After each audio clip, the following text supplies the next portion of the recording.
After my father remarried, his new wife made him believe I was stealing from him. He sent me away and cut me off completely.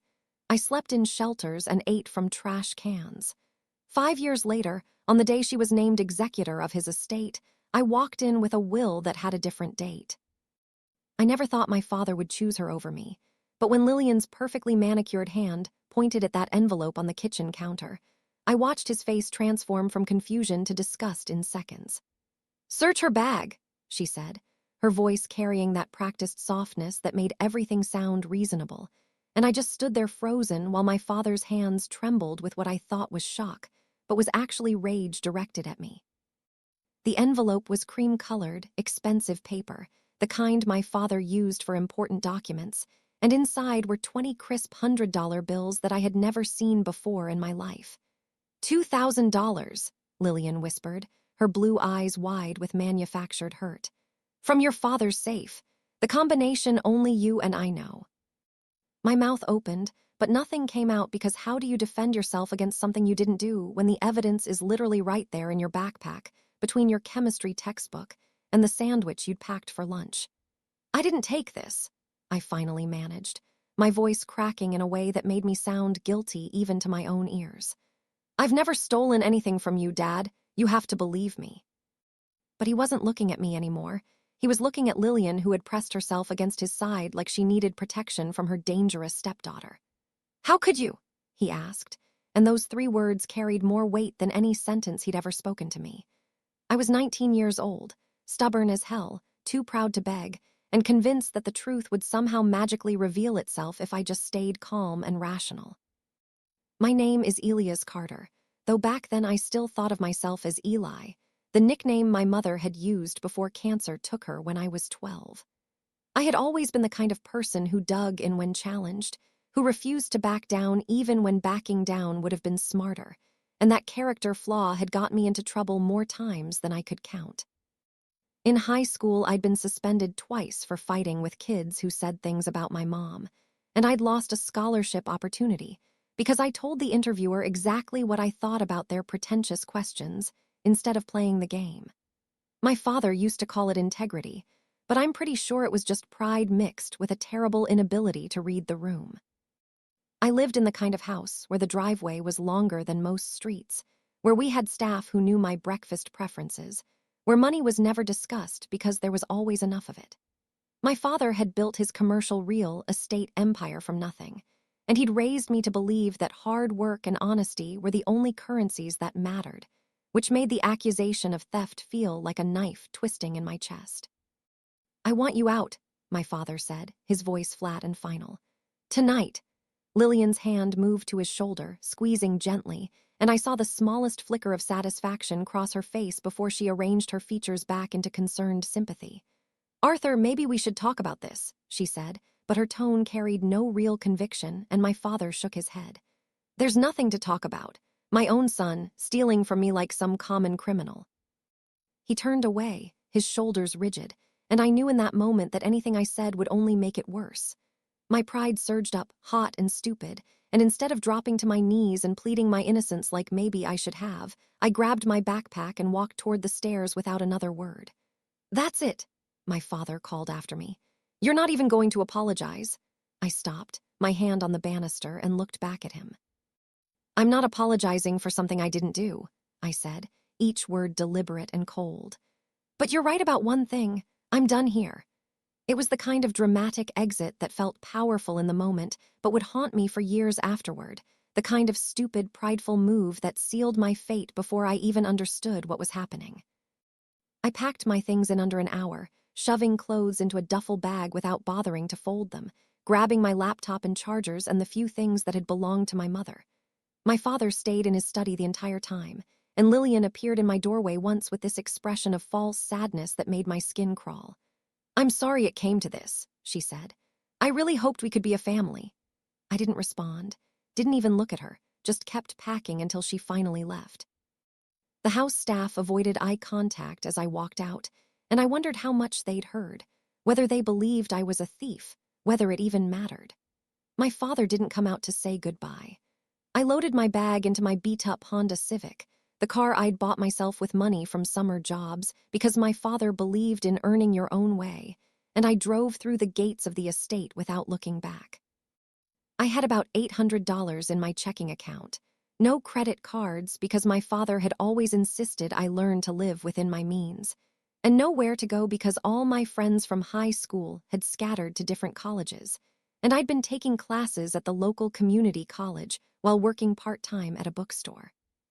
The first week I stayed in a cheap motel that charged by the night and smelled like cigarettes and desperation, spending my days applying for full-time jobs and my nights lying awake trying to figure out what had just happened to my life. I called my father 12 times. Every single call went to voicemail. I sent emails that bounced back with an automated response saying the address was no longer accepting messages from my account. I drove back to the house once and the security guard, a man named Thomas who'd worked there for 15 years and had taught me to play chess, looked at me with genuine sorrow and said, "I'm sorry, Eli, but I have orders not to let you on the property." That's when the reality started to sink in, when I realized this wasn't just a fight that would blow over, that my father had actually cut me off completely. The money ran out faster than I expected, and the motel manager knocked on my door on day 9 to tell me I needed to pay or leave. I chose leave because I was down to $73 and some change. I learned about homeless shelters from a guy I met at a gas station, a middle-aged man with kind eyes who noticed me sitting in my car in the parking lot at 2 in the morning looking lost. "First time?" he asked, and I nodded because I couldn't speak past the lump in my throat. "There's a place on 7th Street. They do intake until midnight. They'll give you a bed and a meal." The 7th Street shelter was run by a woman named Marisol Vega, who had this way of looking at you that made you feel human even when you felt like garbage. She was probably in her early 40s, with graying hair pulled back in a practical ponytail and the kind of efficient kindness that comes from seeing too much suffering to waste time on pity. "How old are you?" she asked while processing my intake paperwork. 19, I said. "Got any family?" I hesitated, then shook my head. "No one." She studied me for a moment, and I wondered what she saw, whether she could tell I was lying or whether she just recognized that particular kind of pain. "You're young," she said finally. "Whatever brought you here, it doesn't have to be permanent, but you have to be willing to work for something better." I wanted to tell her that I had been willing to work, that I'd done everything right, that it was all stolen from me by a woman who smiled while she lied. But instead, I just nodded and took the bed assignment she offered. The shelter was exactly as terrible as you'd imagine, and somehow worse because of all the small indignities you don't think about until you're living them. Communal showers with lukewarm water and missing tiles. The smell of too many unwashed bodies in too small a space. The constant noise of people crying or arguing or just existing too loudly because there was nowhere to go for privacy. I lasted 3 nights before I couldn't handle being around that much human misery, so I started sleeping in my car again, parking in different places each night to avoid being hassled by cops. The bookstore where I'd worked called to ask why I hadn't shown up for my shifts, and I told them I'd had a family emergency.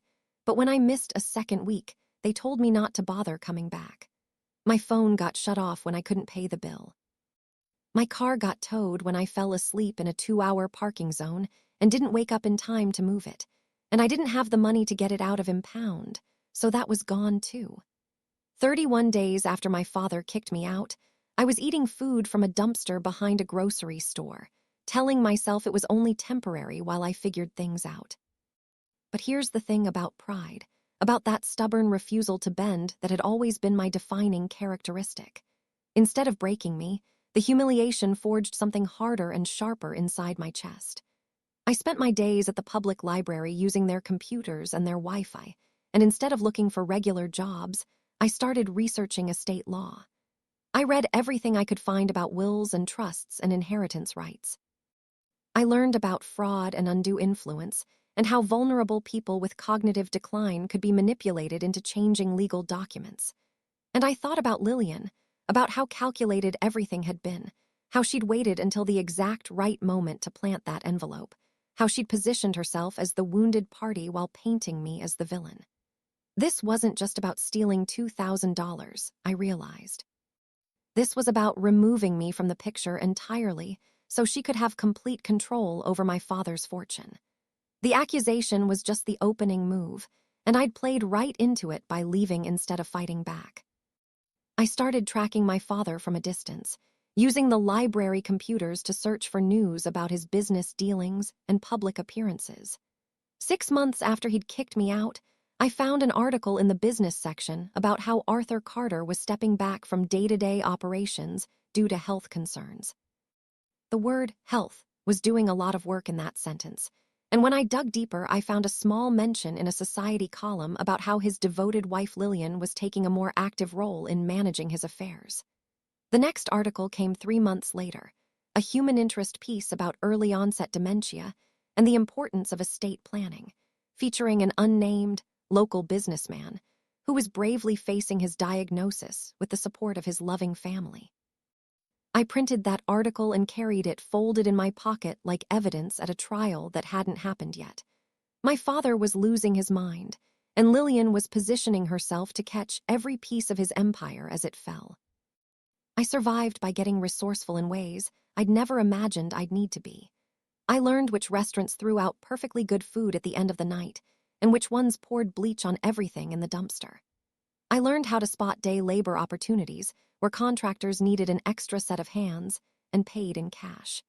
I learned which churches offered free meals without requiring you to sit through a sermon, and which ones demanded conversion as payment for a sandwich.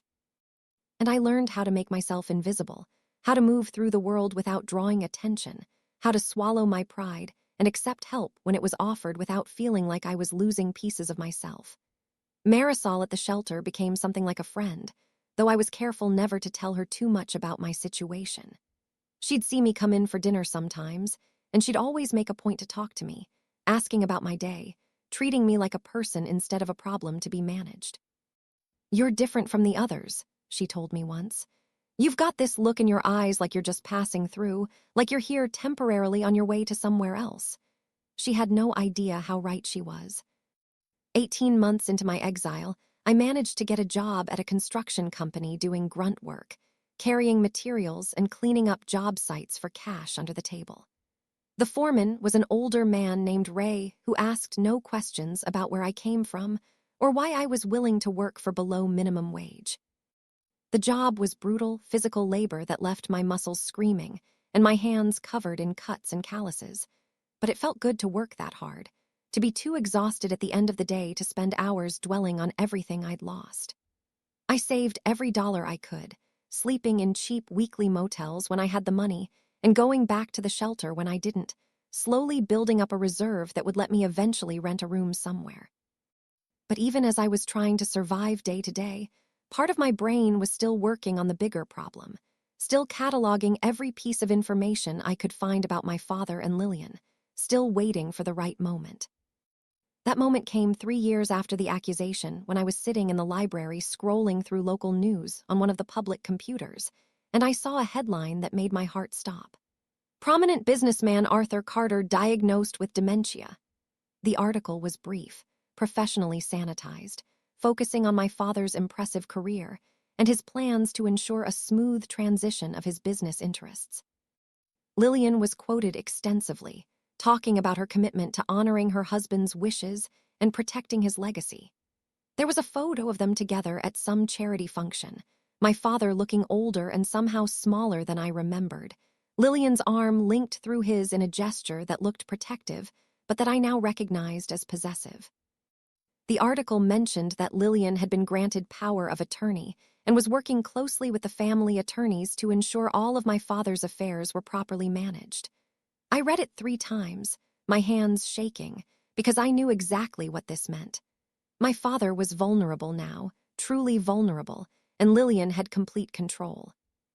I spent the next 2 years working construction during the day and studying law at night, using the library computers to take free online courses and reading every legal text I could access through the public library system. My obsession with understanding estate law deepened into something approaching expertise, and I started to see the patterns, the ways that people with cognitive decline could be influenced into signing documents they didn't understand, the legal requirements for witnesses and notarization that could be manipulated by someone with enough access and motivation. I thought about my father constantly, wondering if he ever regretted what he'd done, if there were moments of clarity where he remembered me and questioned Lillian's version of events. My pride wanted to believe he suffered for his mistake, but another part of me just hoped he was okay, that the disease was progressing slowly, that somewhere in his failing mind he still knew that I'd never stolen from him. The day I saw my father's obituary in the newspaper, I was sitting in a coffee shop, nursing a single cup of coffee I'd bought with quarters, trying to stay warm because it was December and sleeping rough in winter was becoming dangerous. Arthur Carter, 67, prominent real estate developer, dies after battle with dementia. I read the whole thing standing at the newspaper rack, my vision blurring with tears I hadn't expected, and I realized that some part of me had been holding onto the hope that he'd remember the truth before he died, that there would be some kind of reconciliation. But that was never going to happen now. The obituary listed his loving wife Lillian and made no mention of any children, as if I'd been erased from existence entirely. The funeral was private, family only, which was darkly funny since I was technically family and definitely not invited. I went anyway, standing far back in the cemetery watching from behind a tree while they lowered my father into the ground. Lillian was dressed in elegant black, dabbing at her eyes with a handkerchief, surrounded by people offering condolences and support.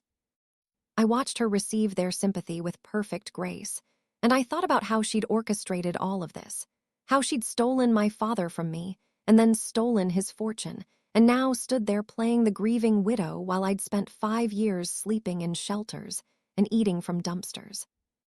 1 week after the funeral, I saw the legal notice in the newspaper announcing the reading of Arthur Carter's will and the formal nomming of Lillian Carter as executor of his estate. The proceeding would be held at the offices of Morrison and Associates, the law firm that had handled my father's business for decades. I had exactly 6 days to execute a plan I'd been building in my head for months, a plan that required me to track down evidence I'd been collecting in pieces over the past 2 years. Remember that article about my father's dementia diagnosis? I'd gone back and found the reporter who wrote it, a woman named Jessica Chen who worked the business beat. I contacted her through a burner email account and told her I was researching elder financial abuse and asked if she had any additional information about the Carter case. She was careful about what she shared, professional boundaries and all that, but she did mention that there had been some questions among the family's business associates about the speed with which Lillian had consolidated control over my father's assets. That was enough to give me a direction. I spent 3 days tracking down people who had worked with my father, using my construction connections to find guys who'd done work on his properties, talking to secretaries at his business office who remembered me from when I was younger, slowly piecing together a timeline of Lillian's actions after my father's diagnosis became public. What I found was a pattern of behavior that was breathtaking in its calculated cruelty. Within 2 months of getting power of attorney, Lillian had restructured my father's business holdings, placing herself on every board and signing agreement, systematically removing anyone who'd been loyal to my father before their marriage. She'd isolated him socially, declining invitations to events where his old friends might see his decline, conducting all business through intermediaries, creating a bubble where she controlled every piece of information that reached him. And most damning of all, I found a paper trail showing that she'd been systematically withdrawing cash from my father's accounts for months before the accusation against me. Small amounts that wouldn't trigger automatic alerts, but that added up to over $50,000 by the time she'd planted that envelope in my backpack. But having evidence wasn't enough because I wasn't technically part of the estate proceedings anymore. I'd been written out of my father's life so completely that I had no legal standing to contest anything. What I needed was the thing that Lillian thought she'd successfully prevented, proof that my father had changed his mind before he died. This is where the story gets complicated because I'm not proud of what I did next, but I'm not entirely ashamed either. 6 months before my father died, during one of his rare lucid periods according to the medical records I wasn't supposed to have access to, he'd reached out to an old friend who'd been his attorney before Morrison and Associates, a semi-retired lawyer named Harold Brennan, who still did occasional estate work from a small office above a hardware store. Harold had visited my father in what was supposedly a social call, but according to Harold's appointment calendar, which I acquired through methods I won't detail here, they'd spent 3 hours together, and my father had requested a new will be drawn up. The problem was that this will had never been filed, never been formally submitted to replace the existing documents that named Lillian as primary beneficiary and executor. I found Harold Brennan in his office on a Tuesday afternoon, and I walked in without an appointment because I knew if I called ahead, he'd have time to think of reasons to refuse to see me. He was in his 70s, still sharp-eyed despite his age, and he recognized me immediately. "Elias Carter," he said, standing up from behind his desk. "I wondered if you'd turn up eventually." We looked at each other for a long moment, and I made a calculated decision to be completely honest. "Did my father come to see you about 6 months before he died?" I asked. Harold's expression didn't change, but something flickered in his eyes. "That would be privileged information," he said carefully. "Even after his death, I can't discuss client matters." I pulled out the folder I'd been carrying, the one with all the evidence I'd collected about Lillian's fraud, the bank statements and withdrawal records and testimonies from people who'd witnessed her isolating my father. "She set me up," I said. 5 years ago, she planted money in my bag and convinced my father I'd stolen from him. She got me thrown out so she could have complete control over him and his money, and I can prove it. I laid out everything on his desk, document after document, watching his face as he reviewed the evidence. When he finally looked up, his expression was grim. "Your father suspected something similar," he said quietly. Toward the end, in his clear moments, he started questioning things. "He asked me to draw up a new will." "And?" I pressed, my heart pounding so hard I could hear it in my ears. Harold moved to his filing cabinet and pulled out a manila folder, thick with papers. "He signed it in front of 2 witnesses, Harold said. "He was completely lucid that day. We had a doctor present to verify his competency. He understood exactly what he was doing. He left everything to you, Elias, the entire estate, and he named you executor." I stared at the folder like it might disappear if I looked away. "Why didn't you file it?" Harold's jaw tightened. "I tried. I submitted it to Morrison and Associates to be added to his official estate documents. They told me it would be processed, but when I followed up 2 weeks later, they claimed they never received it. By that point, your father's condition had deteriorated significantly, and Lillian had locked down access to him completely. I couldn't get past her, couldn't get him alone to verify his wishes. I kept the only copy I had locked in my safe, hoping that eventually there would be an opportunity to contest the estate, but without your father alive to verify his intentions." He trailed off, and I understood. A will that had never been officially filed, drawn up by a lawyer who wasn't the primary attorney of record, for a man who'd been diagnosed with dementia. It would be contested, challenged, potentially dismissed entirely. "Unless," I said slowly, my mind racing through everything I'd learned about estate law, "unless it's presented at the official reading as the most recent valid will, with all proper documentation of my father's competency at the time of signing, before Lillian's version is formally accepted by the court."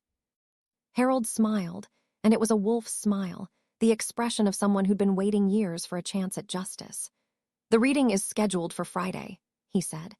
"I think I should attend as a representative of the deceased's legal interests, and I think you should come with me."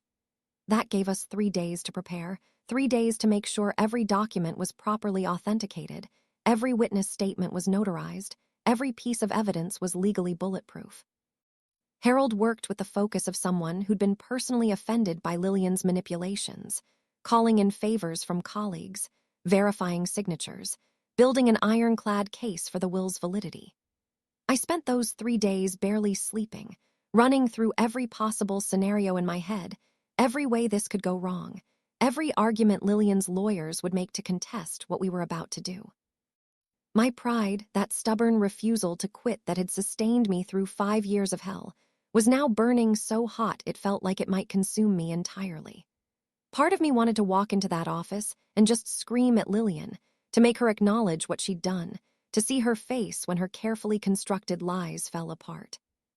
But another part of me, the part that had learned hard lessons about strategy and patience, knew that the revenge would be so much sweeter if I stayed calm and let the evidence speak for itself. Friday morning, I put on the only suit I owned, a cheap one I'd bought from a thrift store that didn't quite fit right, and I met Harold outside the Morrison and Associates building. It was one of those places that screamed old money and establishment power, all marble and brass and portraits of dead lawyers on the walls. Harold carried the folder containing my father's final will like it was explosive, which in a way it was. "Last chance to back out," he said, though we both knew there was no possibility of that. "She's going to fight this with everything she has." I thought about the last 5 years, about sleeping in my car and eating from dumpsters and learning what it felt like to be invisible, and I shook my head. "Let her fight," I said, and we walked inside. The conference room was exactly what I'd imagined, a long polished table surrounded by leather chairs, windows overlooking the city, the kind of room where fortunes were divided and families were destroyed with clinical efficiency. Lillian was already there, sitting at the head of the table like she owned it, which I suppose she thought she did. She was wearing black still, the mourning widow, her blonde hair perfectly styled, her makeup subtle and tasteful. Next to her sat her attorney, a shark in an expensive suit who looked like he billed by the minute. There were 2 other lawyers present, representatives from Morrison and Associates who would be overseeing the formal reading of the will. Everyone looked up when we entered, and I watched Lillian's face go through several stages of shock in rapid succession. First confusion, like she couldn't quite process what she was seeing. Then recognition, her eyes widening as she realized who I was. Then something that might have been fear before she locked it down behind a mask of cold anger. "What is he doing here?" she demanded, her voice sharp. "He has no right to be present at these proceedings." The lead attorney from Morrison and Associates, a man named Daniel Reeves who looked like he'd been doing estate law since the dawn of time, frowned at Harold and me.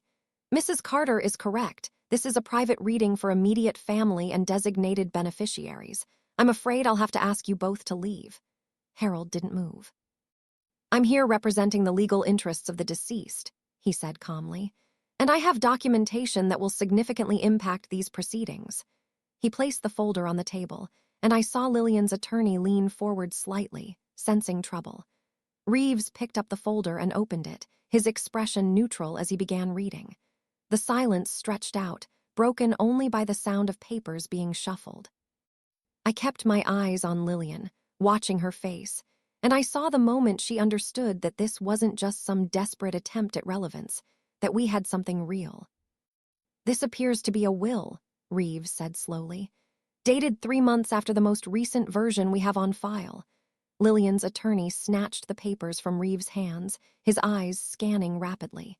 "This is preposterous," he said. "Arthur Carter was diagnosed with dementia. Any legal document signed after that diagnosis would be subject to questions of competency." Harold was ready for this. He pulled out additional documents from his briefcase with the smooth confidence of someone who'd anticipated every objection. "You'll find a full psychiatric evaluation conducted on the day the will was signed, confirming Mr. Carter's complete competency and understanding of his actions. You'll also find statements from 2 independent witnesses, both notaries, who can testify to Mr. Carter's lucid state and clear intentions." The will was drawn up specifically because Mr. Carter had concerns about the management of his estate and wanted to ensure his true wishes were honored. "This is a fabrication," Lillian said, her voice rising slightly, the first crack in her composed facade. "Arthur never mentioned anything about changing his will. He was confused. He didn't know what he was saying half the time." I spoke for the first time, my voice quieter than I'd intended but steady. "Is that why you isolated him from everyone who'd known him before, so no one would be around to notice when he was lucid versus when he wasn't?" Lillian's eyes snapped to me, and the hatred there was pure and undisguised. "You have no idea what you're talking about. I devoted myself to caring for your father after you abandoned him, after you stole from him and broke his heart." The words hit me like physical blows, and I felt my carefully maintained control start to slip. "I never stole anything." My voice came out louder than I'd intended, echoing in the conference room.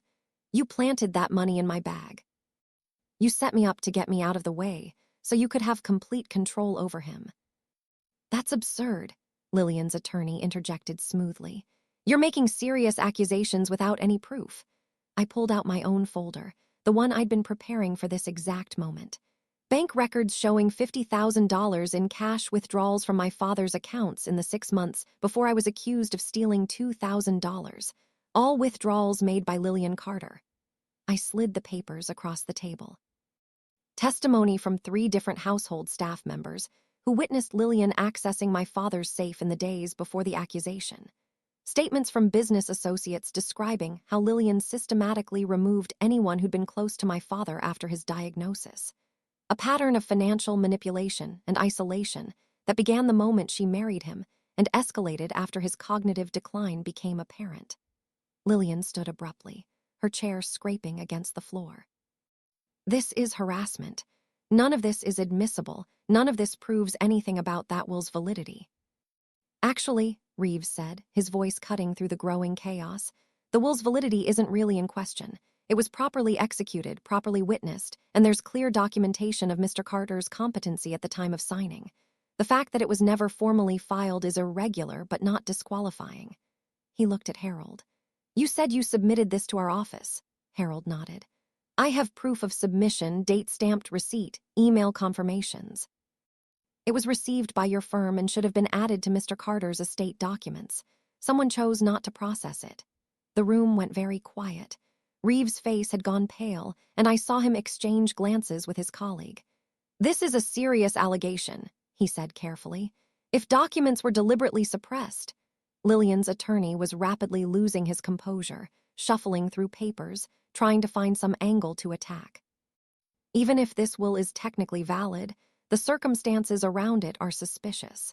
A dying man with dementia, being influenced by an estranged son with a documented history of theft. I was never convicted of anything. I slammed my hand on the table, my pride and rage finally breaking through. Because I didn't do it. She framed me to get me out of the picture, and you're sitting here defending her because she's paying you too. Harold put a hand on my arm, a gentle reminder to control myself, but the fury was coursing through me now. My father threw me out based on a lie. I spent 5 years homeless. I slept in shelters and ate from garbage cans while she lived in his house and spent his money and slowly took control of everything he'd built. And when he finally had a moment of clarity and realized what she'd done, she made sure no one would ever see the will he signed to fix it. I turned to look directly at Lillian, and my voice dropped to something cold and precise. You destroyed my life. You took everything from me, and you smiled while you did it. Lillian's mask finally cracked completely, and what showed through was ugly. You were always weak, she hissed. Always so proud and self-righteous. Your father was ashamed of you. He told me that. He said he'd raised a fool who thought honor mattered more than results. The words were designed to hurt, and they did, but they also revealed too much. Reeves was watching Lillian with new eyes now, seeing past the grieving widow performance to something darker underneath. Mrs. Carter, he said carefully, I think we need to examine these documents more thoroughly before we proceed with the original will reading. If there are questions about the validity of either document, or if there's evidence of fraud, Lillian's attorney cut him off. My client will not sit here and be accused of crimes based on the word of someone with clear motivation to fabricate evidence. We'll be filing motions to contest this supposed will immediately, and we'll be pursuing harassment charges against. I'm not done, I said, and I pulled out the final piece of evidence, the one I'd been saving. It was a letter, written in my father's shaky handwriting during one of his last lucid periods, authenticated by Harold and witnessed by the same notaries who'd been present for the will signing. My father wrote this the same day he signed the new will. He asked Harold to give it to me if anything happened to him. Do you want to know what it says? The room was silent. I opened the letter, my hands shaking slightly, and read aloud. To my son Elias, if you're reading this, it means I'm gone, and it means I ran out of time to fix what I broke. I know now that you never stole from me. Lillian showed me bank records, showed me withdrawals that she claimed were yours, but in my clear moments I can see the pattern. It was always her. The missing money, the isolation from my friends, the way she controlled every aspect of my life after the diagnosis. I was a fool, and my foolishness cost you everything. I threw you out. I cut you off. I believed her lies over your truth, and I will die knowing that I failed you as a father. This new will is my attempt to make things right, though I know money cannot undo the damage I've caused. I hope that somehow you survived these years. I hope you didn't become bitter and broken. I hope you're still the honest, stubborn boy I raised, even though I didn't deserve your integrity. Most of all, I hope you can eventually forgive me. Because I will never forgive myself. I'm sorry, son. I'm so sorry. Your father, Arthur. The silence after I finished reading was absolute. I looked up and saw Lillian's face had gone white, saw her attorney looking at her with new uncertainty. Reeves had his hand over his mouth, his expression difficult to read. Harold was watching me with something like concern, probably worried I was about to completely lose it.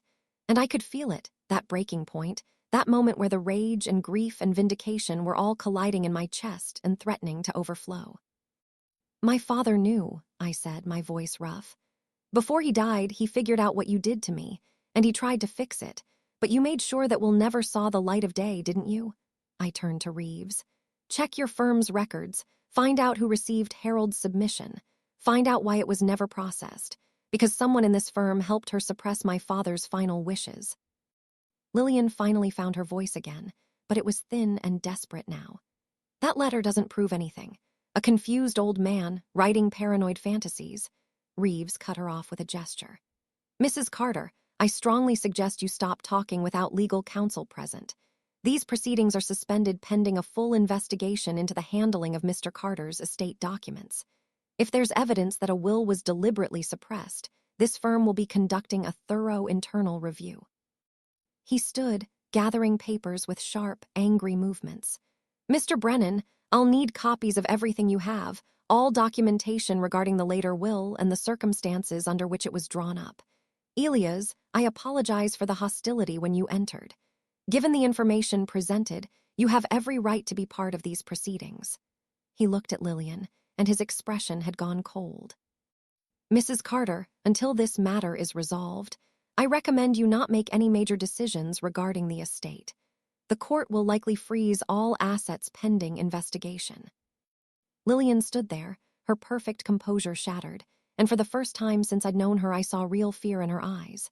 This is not over, she said, but her voice lacked conviction. I'll fight this. I have rights as his widow, legal claims that can't just be dismissed because of some disputed paperwork. Her attorney was packing up his briefcase with jerky, agitated movements, clearly realizing his client had lied to him about key facts. Mrs. Carter, we need to discuss this privately. Now.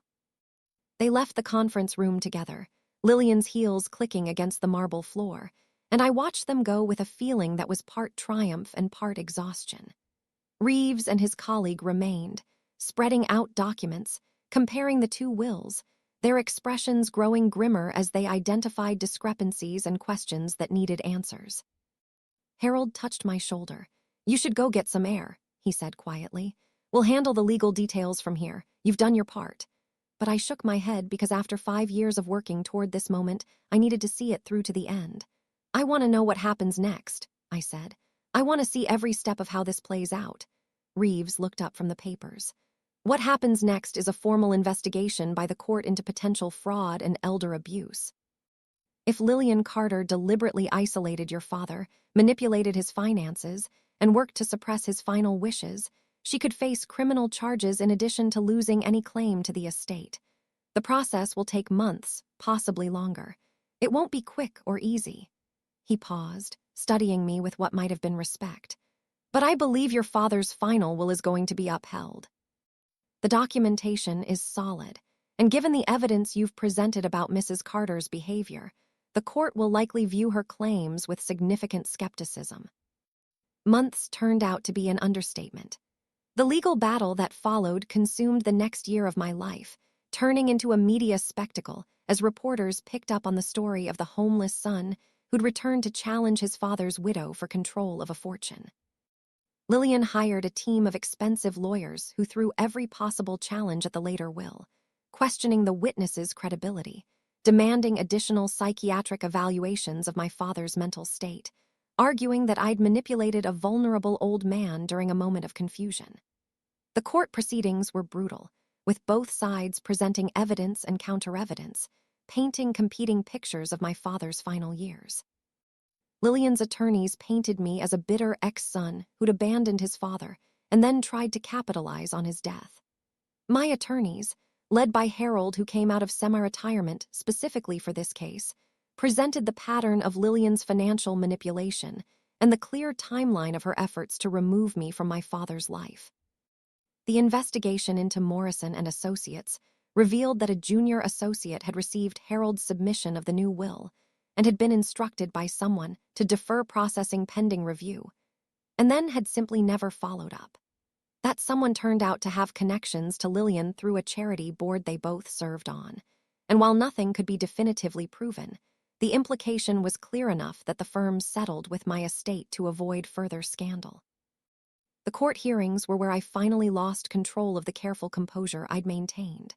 During one session, Lillian's attorney was questioning my character, bringing up my history of fighting in high school, suggesting I had anger management problems, and had likely confronted my father with demands for money that led to the theft accusation.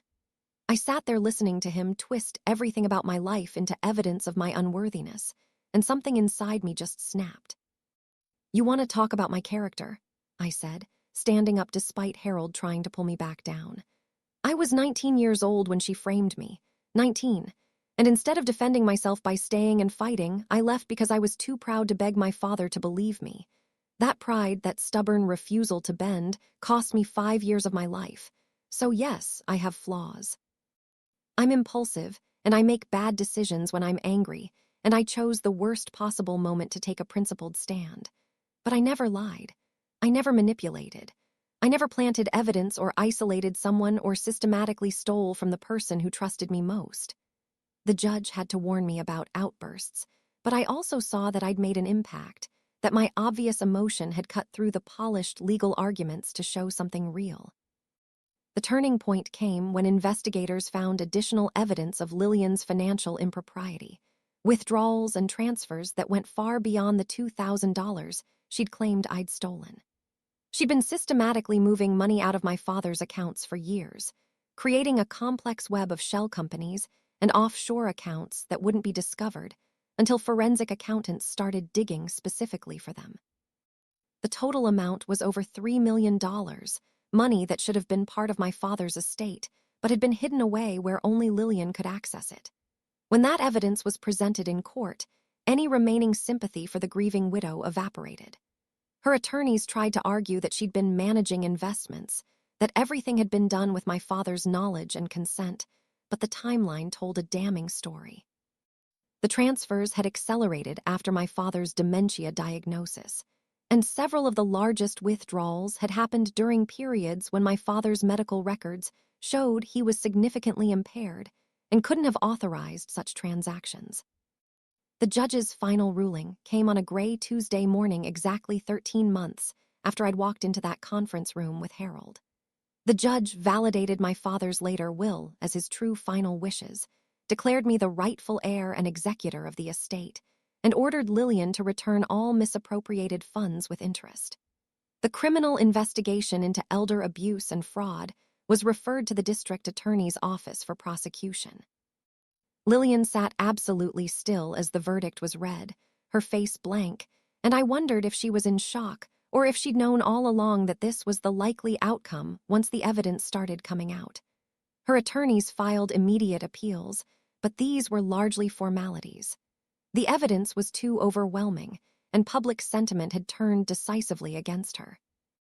Articles appeared in the papers about the widow who'd manipulated her dying husband, the stepmother who'd framed her stepson, the scam artist who'd nearly gotten away with millions. I sat in my father's house for the first time in 6 years, walking through rooms that felt familiar and foreign at the same time. The estate was mine now, all of it, the house and the businesses and the money that Lillian hadn't managed to steal. I stood in my father's study, looking at photos on his desk, and I found a picture of myself at 15, right after my mother had died, looking sad and young. My father had kept it there all those years, even after Lillian had convinced him I was a thief, even after he'd thrown me out. Some part of him had never fully let go. The housekeeper, an older woman named Margaret who'd worked for my father since before he married Lillian, found me there. "He asked about you," she said quietly. "Near the end, when he'd have his clear days, he'd ask if anyone had heard from you, if anyone knew where you were. Mrs. Carter always told him you'd chosen to stay away, that you'd refused all attempts at contact." She touched my arm. "I want you to know that he never stopped caring, even when he was too confused to remember why he should." The aftermath of the trial was almost as consuming as the trial itself. Lillian was eventually sentenced to 7 years in prison for elder abuse, fraud, and embezzlement. The news coverage of her sentencing was brutal, showing her being led away in handcuffs, a far cry from the elegant woman who'd sat at the head of the conference table that first day. I watched it on the news from the living room of the house that was now mine, and I waited to feel the triumph I'd imagined for so long. Instead, I just felt tired and empty and older than my 25 years. The money was real. The estate was mine. I'd won everything I'd fought for, but the cost had been so much higher than I'd anticipated. The 5 years I'd lost weren't coming back. The relationship with my father that had been destroyed couldn't be rebuilt because he was gone. And the person I'd become during those years of homelessness and obsession wasn't the same stubborn, proud kid who'd walked out of his father's house with a duffel bag and wounded dignity. Marisol from the shelter came to see me once, after the news coverage had made my story public. She sat in the formal dining room and looked around with an expression of bemused disbelief. "So this is where you came from," she said. "All those times you came to the shelter, you never mentioned anything about any of this." I shrugged, uncomfortable. What was I supposed to say? My father's rich but threw me out. Wouldn't have changed anything. She studied me with that direct gaze she'd always had. "You're different now than when I first met you. You were so angry then, all sharp edges and barely contained rage. You're more in control now, but also more lost, if that makes sense." It made perfect sense, and I told her so. I'd accomplished what I set out to do, but I didn't know what came next, didn't know how to exist without the burning purpose that had sustained me through years of desperate survival. The revenge had been so all-consuming that now it was over I felt unmoored, like a boat without an anchor. The letter my father had written, the one Harold had given me, ended up being both a comfort and a source of constant pain. He'd acknowledged his mistake, had tried to make things right, but the timing of everything meant we'd never gotten the chance to reconcile while he was still alive to know I'd forgiven him. "I hope you didn't become bitter and broken," he'd written, and I'd read that line maybe 1,000 times since the trial ended. Had I become those things? The bitterness was certainly there, a hard knot in my chest that didn't seem to dissipate even when I'd gotten everything I'd fought for. And something in me had definitely broken during those years, sleeping rough and eating from dumpsters.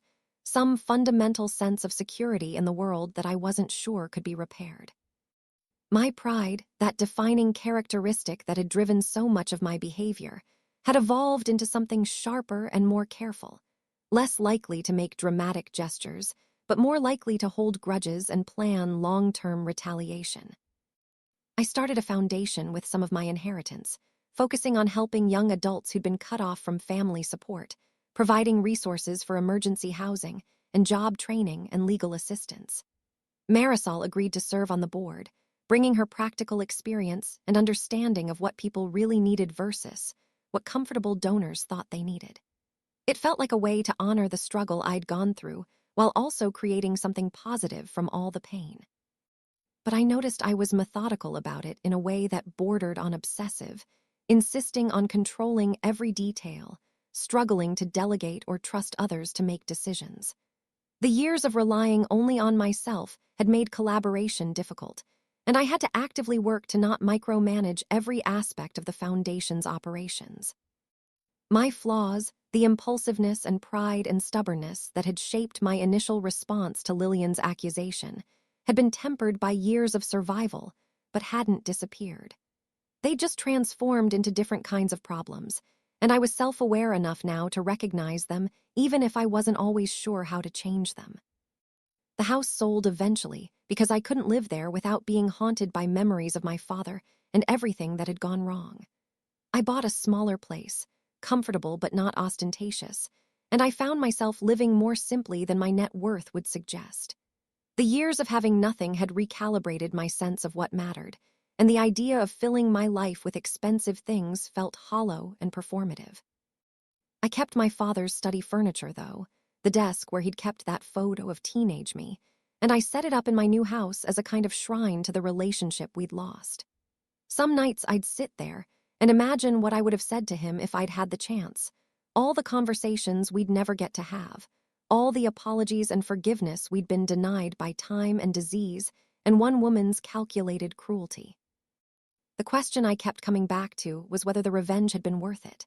I'd gotten everything I'd wanted: vindication, justice, my father's acknowledgement that I'd been innocent all along, the fortune that should have been mine, and Lillian in prison paying for what she'd done. But I'd also spent 5 crucial years of my life homeless and angry and consumed by the need to make things right. I'd become harder and more calculating and less willing to trust people's good intentions. I'd turned into someone who planned long-term revenge plots instead of believing that honesty and integrity would naturally prevail. Part of me recognized this as necessary evolution, the price of surviving in a world that didn't care about fair play. But another part of me mourned the loss of the naive, proud kid who'd walked away from his father's house, believing the truth would set him free. Looking back at that moment in the kitchen, when Lillian had said, "Search her bag," with her manufactured concern and hidden agenda, I wished I could tell my 19-year-old self what was coming. I'd tell him not to leave, to stay and fight immediately, to demand evidence and witnesses and explanations before making any dramatic exits.